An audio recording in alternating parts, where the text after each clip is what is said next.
வரலாறு மாற்றி எழுதப்படுகிறது.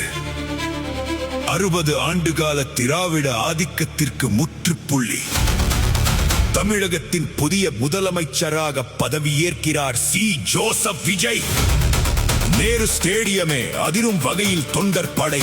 இதோ தமிழக ஆளுநர் மாளிகையில் இருந்து ஆணை வரப்பெற்று கோட்டையை நோக்கி புறப்பட்டார் தமிழகத்தின் புதிய நாயகன்.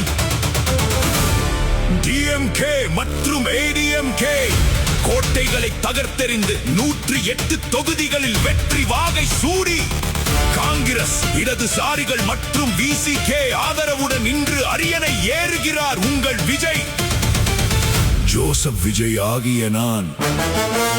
தமிழகமே காத்திருக்கும் அந்த ஒற்றை வார்த்தை இன்று காலை 11 மணி முதல் தமிழக அரசியலில் புதிய சகாப்தம் தொடக்கம்.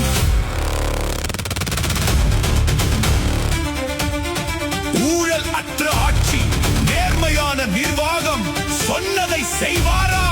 மாற்றத்தை கொண்டு வருவாரா? புதிய முதல்வர், புதிய தமிழகம். பதவியேற்பு விழா நேரடி ஒளிபரப்பு உங்கள் அபிமான செய்தி தொலைக்காட்சியில் வினாடிக்கு வினாடி இணைந்திருங்கள்.